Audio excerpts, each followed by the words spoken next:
तो नमस्कार साथियों, स्वागत है आपका अपने YouTube चैनल हिंदी विजय में। कैसे हो आप सब। तो आज हम प्रश्न देखने वाले हैं हिंदी साहित्य इतिहास लेखन की परंपरा से। साथ ही साथ शुक्ल जी के से संबंधित कुछ प्रश्न होंगे, उसी से संबंधित, और जो आपकी पद्धतियां हैं इतिहास लेखन की वहाँ से। तो ये अगर क्लास आपको अगर ये प्रश्न सॉल्व करने हैं और आपको यहाँ पर कठिन लगने लगे तो आप जाकर पिछली क्लास देख सकते हैं, तो आपको ये सरल लगने लगे क्योंकि आपका रिविज़न जैसे हो जाएगा। ठीक है, तो चलिए बढ़ते हैं प्रश्नों की तरफ। ये प्रश्न आपके चाहे टीजीटी हो, पीजीटी हो, एलटी हो, नेट जेआरएफ हो, हिंदी साहित्य का जो इतिहास लेखन पद्धति है, अगर आप हिंदी साहित्य पढ़ रहे हो तो यहाँ से प्रश्न आपका उठना स्वाभाविक है। तो बिना समय को वेस्ट किए हम बढ़ते हैं आगे। तो चलिए, प्रश्न है आपका पहला।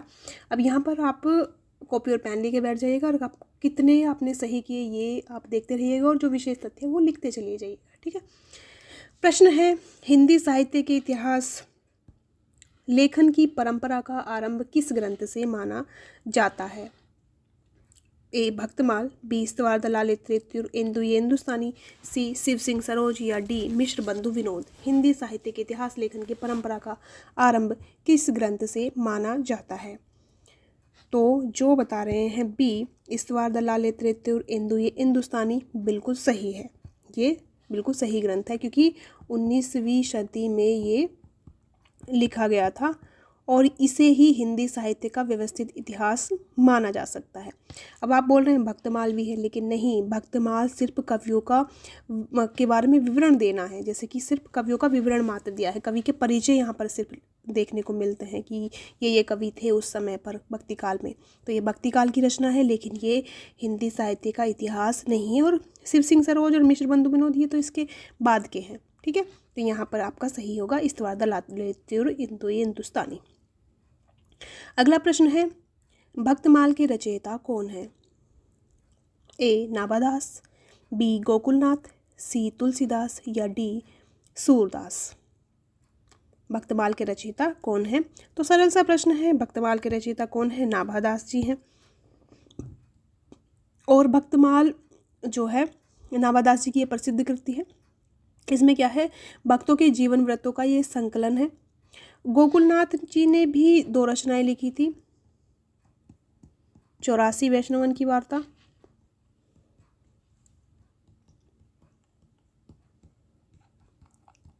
और 252 वैष्णवन की वार्ता। इन्होंने भी ये 2 ग्रंथ लिखे हैं, लेकिन ये इतिहास ग्रंथ नहीं माने जाते, ये आपको याद रखना है। ये केवल कवियों का विवरण इनमें प्रस्तुत किया गया है। और सूरदास तुलसीदास के आपको पता ही है, सूरदास जी की रचना सूरसागर और तुलसीदास जी की रामचरितमानस बहुत प्रसिद्ध है। अगला प्रश्न है आचार्य शुक्ल ने आधुनिक काल को किस अन्य नाम से भी संबोधित किया है। शुक्ल जी ने जो आधुनिक काल है, क्योंकि इन्होंने जो काल विभाजन किया है 2 नाम दिए हैं, तो उन्होंने आधुनिक काल को अन्य किस नाम से संबोधित किया है ये आपको बताना है। वीरगाथा काल, भक्ति काल, गद्य काल और रीतिकाल। बहुत सरल सा प्रश्न, जल्दी से बताइएगा। तो जो बता रहे हैं गद्य काल बिल्कुल सही है। शुक्ल जी ने आधुनिक काल को गद्य काल से संबोधित किया है और इन्होंने बोला है कि जो गद्य का आविर्भाव है वो सबसे प्रधान साहित्यिक घटना है। जो गद्य साहित्य है यानी कि आधुनिक काल में जो गद्य का आविर्भाव है वो सबसे साहित्यिक प्रधान घटना है, इसलिए उन्होंने आधुनिक काल को गद्य काल कहा है। और ये जो है समय इन्होंने माना है 1900 से 1984 तक का समय माना जा सकता है। और गद्य का यहाँ पर प्रधानता विशेष रही है। अगला प्रश्न है विधेयवादी पद्धति को सुव्यवस्थित सिद्धांत के रूप में किसने स्थापित किया था।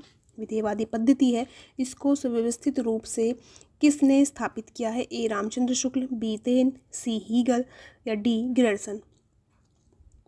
तो बी हीगल एकदम बिल्कुल सही है।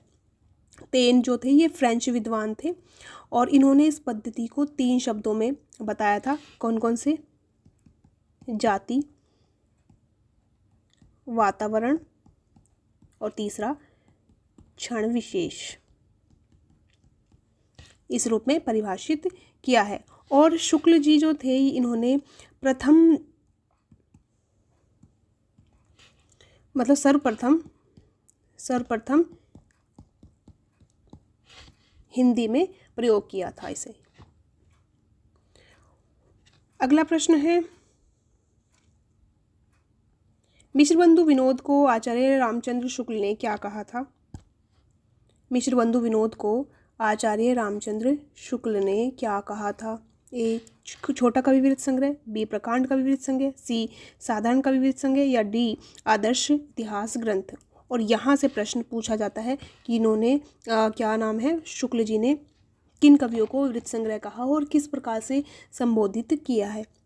तो इन्होंने मिश्रबंधु विनोद को क्या कहा है? प्रकांड कवि विवृत संग्रह, या आप कह सकते हैं बड़ा भारी कवि विवृत संग्रह। ठीक है, इस तरीके से भी इसको बोला जाता है, क्योंकि इन्होंने बोला है कि ये जो है कवियों की जानकारी का एक विशाल संग्रह है। शिव सिंह सरोज को उन्होंने कवि विवृत संग्रह कहा और गिरिसन को बड़ा कवि विवृत संग्रह कहा। अगला प्रश्न है, वर्णानुक्रम पद्धति में रचना का विवरण किस आधार पर किया जाता है? जो वर्णानुक्रम पद्धति है, हमने 4 पद्धतियाँ देखी थी, वैसे तो और भी हैं लेकिन 4 पद्धतियाँ प्रमुख हैं। तो इसमें बताइए, वर्णानुक्रम पद्धति में रचनाकारों का विवरण किस आधार पर दिया जाता है? ए जन्म के आधार पर, बी नाम के आधार पर, सी रचनाओं की संख्याओं के आधार पर, या डी प्रसिद्धि के आधार पर। तो वर्णानुक्रम पद्धति में क्या होता है? नाम के प्रथम वर्ण के क्रम के आधार पर ये पद्धति होती है। जैसे तुलसीदास, चिंतामणि और केदारनाथ सिंह जी का नाम है, नाम भले भले नाम अगर देखा जाए तो इनका अलग अलग है, लेकिन जो समय इनका अलग अलग है। जैसे जो है हमारे तुलसीदास जी हैं वो भक्ति काल के हैं, चिंतामणि जी रीति काल के हैं, और केदारनाथ जी आधुनिक काल के हैं। तो इनका क्रम समय के अनुसार तो इनका तुलसीदास जी, फिर आपका चिंतामणि जी और केदारनाथ जी होना चाहिए। लेकिन क्योंकि वर्ण क्रम पद्धति के आधार पर अल्फ़ाबेटिक है, ABC याद रख लीजिएगा, आपको ऐसे याद रह जाएगा। तो सबसे पहले कौन से आएंगे? केदारनाथ सिंह आएंगे, फिर चिंतामणि जी आएंगे और फिर आएंगे तुलसीदास जी। और अगर देखा जाए जन्म तिथि के आधार पर तो ये होता है कालानुक्रम पद्धति। अगला प्रश्न है, तेन की विधेयवादी पद्धति में कौन सा तत्व शामिल नहीं है? जाति, वातावरण, क्षण विशेष, या व्यक्तित्व। तो ये मैंने आपको बताया था कि जो तेन है इन्होंने विधेयवादी पद्धति का प्रयोग किया था। विधेयवादी पद्धति में तत्व बताए थे, शब्द बताए थे, सूत्र कह सकते हैं। तो इन्होंने क्या क्या बताया था? जाति, वातावरण, क्षण विशेष, व्यक्तित्व नहीं बताया था। तो सही यही है, व्यक्तित्व नहीं है। अगला प्रश्न है, आचार्य शुक्ल ने रीतिकाल का समय क्या निर्धारित किया है कि किस समय से कब तक रहा है रीतिकाल का समय? संवत 1050 से 1375, संवत 1375 से 1700, 1700 से 1900, या 1900 से 1984। कौन सा समय इन्होंने बताया है हमारे रीतिकाल के लिए? तो सी एकदम सही है, 1700 से 1900 संवत तक ये समय माना जाता है। और रीतिकाल क्यों नाम दिया? क्योंकि रीतिकाल में जो रीति ग्रंथों की प्रचुरता थी, श्रृंगार रस की प्रधानता थी, इसी कारण इसे रीतिकाल नाम दिया है। संवत 1050 से और 1375 का जो समय था ये आपका वीर गाथा काल नाम इन्होंने दिया था। और संवत 1375 से 1700 को दिया था इन्होंने भक्ति काल नाम, और इसको गद्य काल या आधुनिक काल नाम दिया है। अगला प्रश्न है, कालानुक्रम पद्धति का प्रयोग किसने नहीं किया? ये बताया है किसने नहीं किया। इस प्रकार के प्रश्नों पर भी आप ध्यान देंगे। तो A George Grierson, B Mishrabandhu, C Ramchandra Shukla, D Shiv Singh Sengar ने। किसने कालानुक्रम पद्धति का प्रयोग नहीं किया है? तो यहाँ पर किसने नहीं किया है? शिव सिंह सेंगर ने। तो जॉर्ज गिरिसन और मिश्रबंधु ने किस पद्धति का प्रयोग किया है? इन्होंने प्रयोग किया है कालानुक्रम पद्धति का प्रयोग। शुक्ल जी ने विधेयवादी पद्धति का प्रयोग किया था। लेकिन ये जो विधेयवादी पद्धति है इसमें भी कालानुक्रम आता है, इसलिए ये यहाँ पर कौन सा रहेगा, शिव सिंह सेंगर वाला सही रहेगा। अगला प्रश्न है, क्योंकि ये घुमावदार प्रश्न था एक तरीके से अगर देखा जाए तो। अगला प्रश्न है, हिंदी में सर्वप्रथम विधेयवादी पद्धति का प्रयोग किसने किया? ए तेन ने, बी रामचंद्र शुक्ल ने, सी रामस्वरूप चतुर्वेदी जी ने, या डी बच्चन सिंह जी ने। हिंदी में सर्वप्रथम विधेयवादी पद्धति का प्रयोग किसने किया था? हिंदी में आपको बताना है, तो किसने किया था? रामचंद्र शुक्ल जी ने। तेन इस पद्धति को प्रस्थापित करने वाले, स्थापित करने वाले हैं। शुक्ल जी ने इस पद्धति का सर्वप्रथम प्रयोग किया है। और उसके बाद फिर सेकंड नंबर पर रामस्वरूप चतुर्वेदी जी और थर्ड नंबर पर बच्चन सिंह जी आते हैं।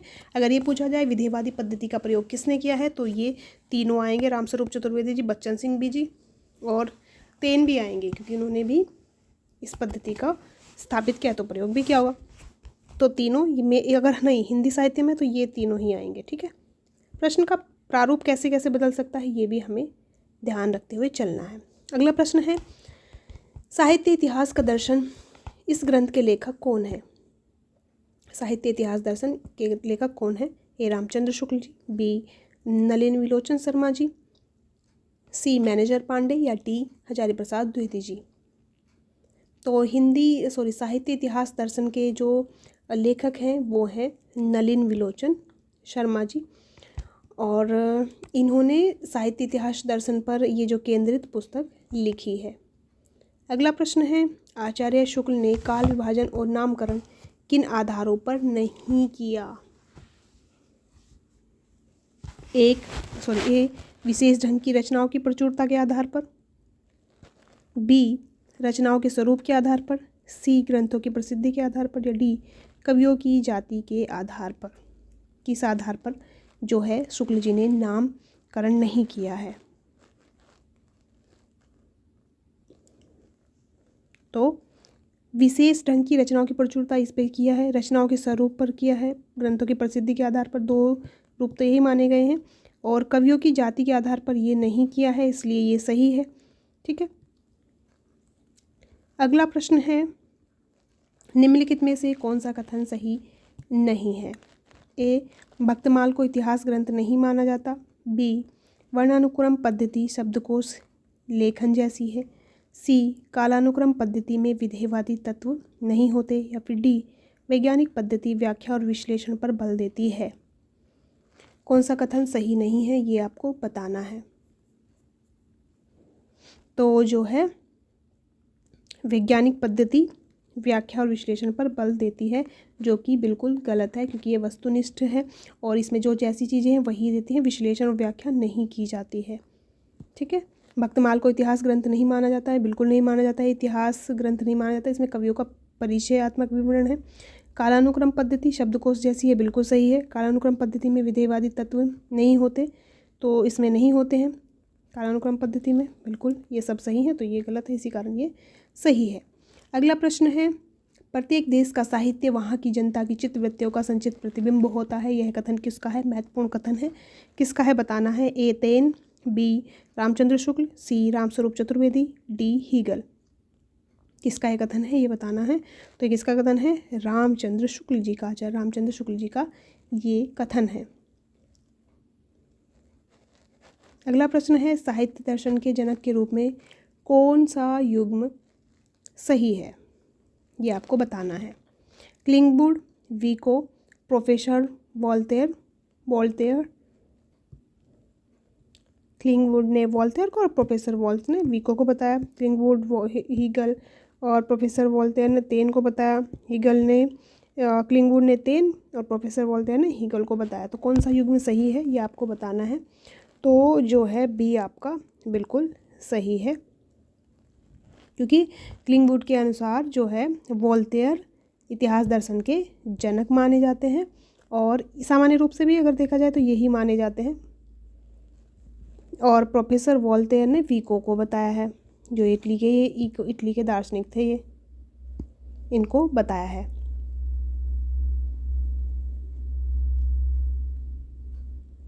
अगला प्रश्न है, हीगल के इतिहास दर्शन को किस नाम से जाना जाता है। ए परिकल्पनात्मक दर्शन, बी द्वंद्वात्मक आदर्शवाद, सी विधेयवादी दर्शन, डी भौतिकवादी दर्शन। हीगल के इतिहास दर्शन को किस नाम से जाना जाता है? तो किस नाम से जाना जाता है? द्वंद्वात्मक आदर्शवाद के नाम से जाना जाता है। हीगल के अनुसार इतिहास दर्शन का जो है इतिहास घटनाओं का संकलन भर नहीं है, बल्कि घटनाओं के भीतर छिपी कार्य कारण प्रक्रिया की खोज है। इतिहास दर्शन के संदर्भ में हीगल के विचार परिवर्तनकारी माने जाते हैं। प्रोफेसर वॉल्स को क्या माना जाता है? परिकल्पनात्मक दर्शन का माना जाता है। लिख लेंगे इनके सामने।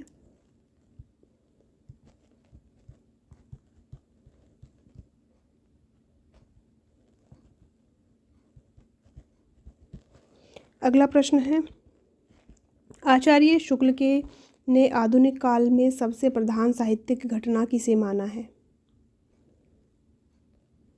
ए नाटक का विकास, बी गद्य का आविर्भाव, सी उपन्यास का उदय, या डी स्वच्छंदतावाद का प्रभाव। शुक्ल ने किसे सबसे प्रधान साहित्यिक घटना माना है? तो इन्होंने गद्य के आविर्भाव को सबसे प्रधान साहित्यिक घटना स्वीकार किया है, और इन्होंने आधुनिक काल को इसी कारण गद्य काल भी नाम दिया है। अगला प्रश्न है, कवि का काम यदि दुनिया में ईश्वर के कामों को न्यायोचित ठहराना है, तो साहित्य के इतिहासकार का काम है कवि के कामों को साहित्य इतिहास की विकास प्रक्रिया में न्यायोचित दिखा सकना। यह कथन किसका है, ये आपको बताना है। कवि का काम यदि दुनिया में ईश्वर के कामों को न्यायोचित ठहराना है, तो साहित्य के इतिहासकार का काम है कवि के कामों को साहित्य इतिहास की विकास परंपरा में न्यायोचित दिखा सकना। ये कथन किसका है? ए रामचंद्र शुक्ल, बी रामस्वरूप चतुर्वेदी, सी बच्चन सिंह, डी नलिन विलोचन शर्मा। तो ये कथन किसका है? तो ये है रामस्वरूप चतुर्वेदी जी का ये कथन है। अगला प्रश्न है, निम्नलिखित में से कौन सा ग्रंथ शुक्ल जी ने रीतिकाल के परिचयात्मक विवरण के लिए मुख्य रूप से उपयोग किया है? शिव सिंह सरोज, मिश्र बंधु, हिंदी कोविद रत्नमाला और कविता कौमुदी। किसका प्रयोग इन्होंने किया है रीतिकाल के परिचयात्मक विवरण में? प्राय मैंने किससे लिए हैं, ये आपको बताना है। तो किससे? मिश्र बंधु विनोद से। अगला प्रश्न है, अच्छा और भी अगर देखा जाए इन्होंने किससे लिए हैं, तो ये भी देख सकते हैं। और इन्होंने जो है बाबू श्याम सुंदर दास की हिंदी कोविद रत्नमाला, रामनरेश त्रिपाठी की कविता कौमुदी और वियोगी जी की ब्रजमाधुरी सार का भी इन्होंने उल्लेख किया है कि इन्होंने इनसे भी मैंने आधार लिया है। अगला प्रश्न है, आचार्य शुक्ल के काल विभाजन में कौन सा युग्म सही नहीं है, ये बताना है। ए आदिकाल, वीरगाथा काल संवत 1050 से 1375, पूर्व मध्यकाल भक्तिकाल संवत 1375 से 1700, उत्तर मध्यकाल रीतिकाल 1700 से 1900, आधुनिक काल छायावाद और 1900 से 1984। तो कौन सा सही नहीं है, ये बताना है। तो बिल्कुल सही, क्योंकि छायावाद नहीं है। आदिकाल वीरगाथा काल है, पूर्व मध्य भक्ति काल है, समय भी सही है। उत्तर मध्यकाल रीतिकाल है, समय सही है। आधुनिक काल सही है, लेकिन छायावाद गलत है और समय भी सही है, क्योंकि इसको गद्य काल कहा है इन्होंने। अगला प्रश्न है, निम्नलिखित में से कौन सा कथन आचार्य शुक्ल का नहीं है? ए किसी काल विस्तार को लेकर यूं ही पूर्व और उत्तर नाम देकर दो हिस्सों कर डालना ऐतिहासिक विभाग नहीं कहला सकता। बी है, मेरा उद्देश्य अपने साहित्य के इतिहास का एक पक्का और व्यवस्थित ढांचा खड़ा करना है, ना कि कवि कीर्तन करना। सी है, साहित्य इतिहास समाज का दर्पण है। और डी है, वर्तमान लेखकों और कवियों के संबंध में कुछ लिखना अपने सिर भला मोल लेने जैसा है। कौन सा कथन जो है सही है, मतलब कौन सा कथन जो है इनका नहीं है, ये आपको बताना है। तो ये तो है ही, ये भी है, ये भी है, तो कौन सा नहीं? साहित्य समाज का दर्पण है, ये इनका कथन नहीं है। अगला प्रश्न है, वोल्टेयर के अनुसार इतिहास दर्शन क्या है? ए इतिहास और इतिहासकार के विचारों का पारस्परिक तालमेल, बी इतिहास के चिंतन की विधि, सी घटनाओं के भीतर छिपी कार्य कारण प्रक्रिया की खोज, डी ऐतिहासिक घटनाओं का संकलन। तो कौन सा सही है वोल्टेयर के अनुसार इतिहास दर्शन क्या है? तो इतिहास दर्शन है इतिहास के चिंतन की विधि। इसमें क्या होता है, इतिहासकार ऐतिहासिक घटनाओं को दोहराने की बजाय अपने विषय में चिंतन करता है। अगला प्रश्न है, निम्नलिखित में से कौन सा युग्म सही है? ये वर्णानुक्रम पद्धति रामचंद्र शुक्ल ने दी, कालानुक्रम पद्धति का प्रयोग घाटसदा दासी ने किया, वैज्ञानिक पद्धति का प्रयोग मिश्र बंधु ने किया, विधेयवादी पद्धति का प्रयोग रामचंद्र शुक्ल ने किया। कौन सा युग्म जो है वो सही है? तो वर्णानुक्रम पद्धति का रामचंद्र शुक्ल ने नहीं किया, कालानुक्रम का घाटसदा दासी ने नहीं, क्योंकि इन्होंने वर्णानुक्रम पद्धति का किया था, वैज्ञानिक पद्धति का मिश्र बंधु ने नहीं किया, विधेयवादी पद्धति का रामचंद्र शुक्ल जी ने किया है। ये बिल्कुल सही है। अगला प्रश्न है, ग्रेसन के ग्रंथ में किस पद्धति के आरंभिक सूत्र मिलने लगते हैं? ए वर्णानुक्रम पद्धति के, बी विधेयवादी पद्धति के, सी वैज्ञानिक पद्धति के, या डी कालानुक्रम पद्धति के। ग्रेसन के ग्रंथ में किस पद्धति के आरंभिक सूत्र मिलने लगते हैं? तो विधेयवादी पद्धति के सूत्र मिलने लगते हैं, क्योंकि ये जो है विधेयवादी पद्धति सबसे विकसित, व्यापक और सर्वप्रमुख पद्धति मानी जाती है, सबसे अच्छी पद्धति मानी जाती है। अगला कथन है, निम्नलिखित में से कौन सा कथन गलत है? ए 84 वैष्णवन की वार्ता भक्ति काल से मिलती है लेकिन इतिहास ग्रंथ नहीं है। 84 वैष्णव की वार्ता भक्ति काल से मिलती है लेकिन इतिहास ग्रंथ नहीं है। बी है, शुक्ल जी ने शिव सिंह सरोज को कविवृत्त संग्रह कहा है। सी तेन की विधेयवादी पद्धति में व्यक्तित्व एक मुख्य तत्व है। डी है, हीगल के अनुसार इतिहास में कार्य कारण प्रक्रिया की खोज आवश्यक है। कौन सा कथन है जो गलत है आपको बताना है। तो सही उत्तर है, तेन की विधेयवादी पद्धति में व्यक्तित्व एक मुख्य तत्व है। ये गलत है, बाकी सही है, सारे के सारी जो बातें हैं वो एकदम सही है, क्योंकि तेन के में क्या है, जाति, वातावरण और क्षण विशेष। अगला प्रश्न है और अंतिम प्रश्न है आज की क्लास का, किसी काल के कवियों की साहित्यिक विशेषताओं के संबंध में मैंने जो संक्षिप्त विचार प्रकट किए हैं वे दिग्दर्शन मात्र के लिए। इस कथन में श्री शुक्ल जी का क्या आशय है? ए, उन्होंने प्रत्येक कवि की पूर्ण आलोचना की है। बी, उन्होंने कवि दिशा निर्देश दिया है, पूर्ण आलोचना नहीं। उन्होंने सभी कवियों का गहन विश्लेषण किया है। डी, उन्होंने केवल प्रसिद्ध कवियों का ही चर्चा की है। क्या अर्थ निकलता है इससे आपको बताना है।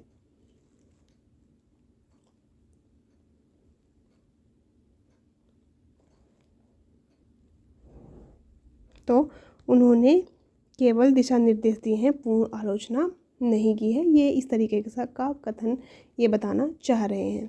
तो आज के लिए इतना ही।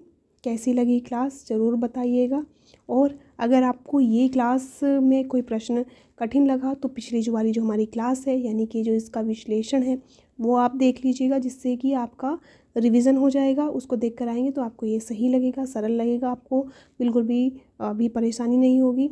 तो मैंने इसका जो लिंक है डिस्क्रिप्शन में डाल दिया।